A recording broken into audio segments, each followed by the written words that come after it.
تجھ سے بس اتنا بھلا کرنا، ہر ایک سے محشر میری معاف عطا کرنا، وہ وقت قیامت جب ہر اپنا پرایا ہو۔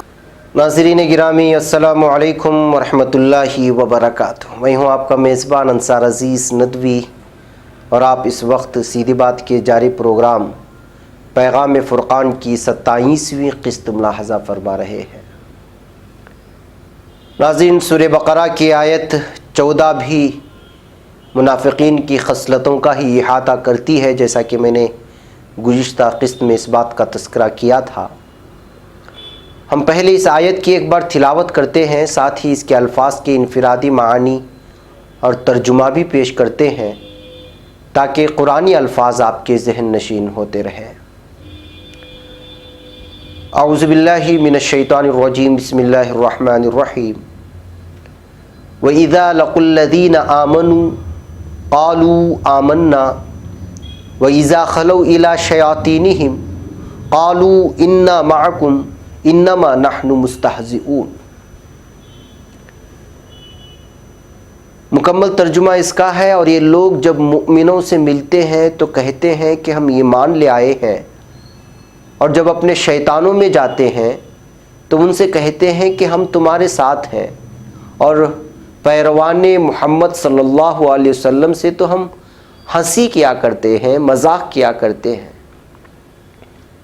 جیسے وَإِذَا لَقُوا، اور جب ملتے ہیں، الَّذِينَ، جو لوگ، آمنوا، ایمان لائے، آمنا، ہم ایمان لائے، وَإِذَا، اور جب، خلو، اکیلے ہوتے ہیں، اِلیٰ، پاس، شیاطینہم، اپنے شیطانوں کے ساتھ یا اپنے ساتھیوں کے پاس، قالو، تو وہ کہتے ہیں، انا، ہم، معکم، تمہارے ساتھ ہیں، انما، محض، نحن، ہم، ان سے، مستہزئون، مذاق کرتے ہیں۔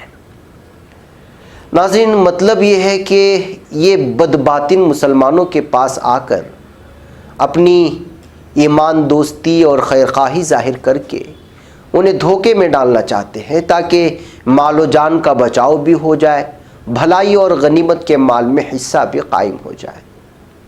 اور جب اپنے ہم مشربوں میں ہوتے ہیں تو انہی کی سی کہنے لگتے ہیں، یعنی اپنے ساتھیوں میں، اپنے ساتھ اٹھنے بیٹھنے والوں میں کے پاس جب جاتے ہیں تو کہتے ہیں، خلو کے معنی یہاں ہے انصرفوا، اذهبوا، خلصوا اور رمزوا، یعنی لوٹتے ہیں اور پہنچتے ہیں اور تنہائی میں ہوتے ہیں یا جاتے ہیں۔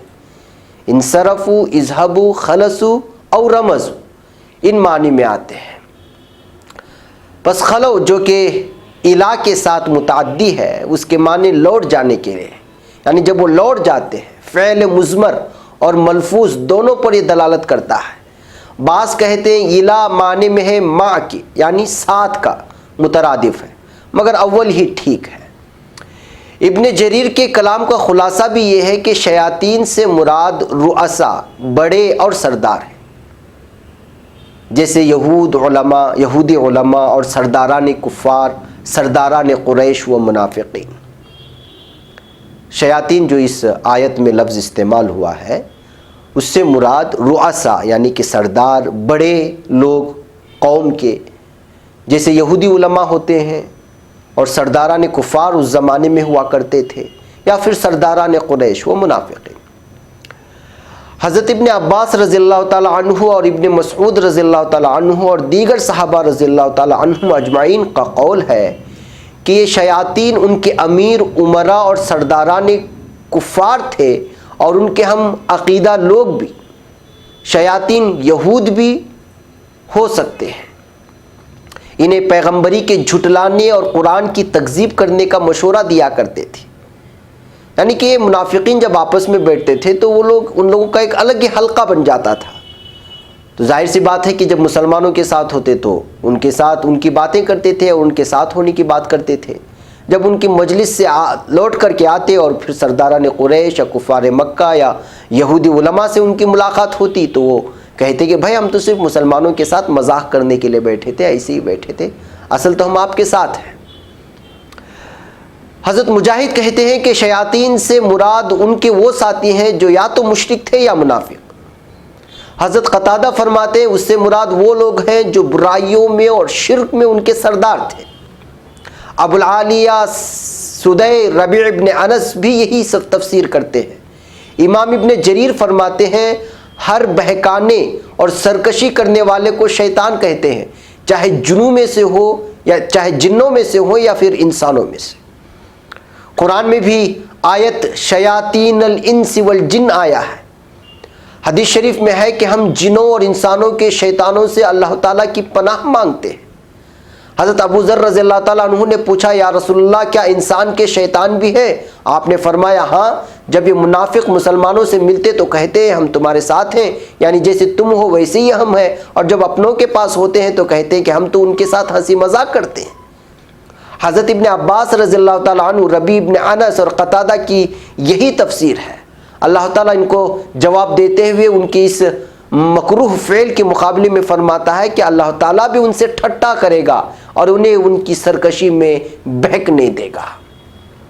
جیسا کہ ایک دوسری جگہ ہے، قیامت کے روز منافق مرد و عورت ایمان والوں سے کہیں گے ذرا ٹھہر جاؤ، ہم بھی تمہارے نور سے فائدہ اٹھاتے ہیں۔ تو ان کو جواب دیا جائے گا اپنے پیچھے لوٹ جاؤ اور نور کی تلاش کرو۔ ان کو لوٹتے ہی درمیان میں ایک اونچی دیوار حائل کر دی جائے گی جس میں دروازہ ہوگا، اس طرف تو رحمت ہوگی اور دوسری طرف عذاب ہوگا۔ فرمان الہی ہے کافر ہماری ڈھیل کو اپنے حق میں بہتر نہ جانے، اس تاخیر میں وہ اپنی بد کرداریوں میں اور بڑھ جاتے ہیں۔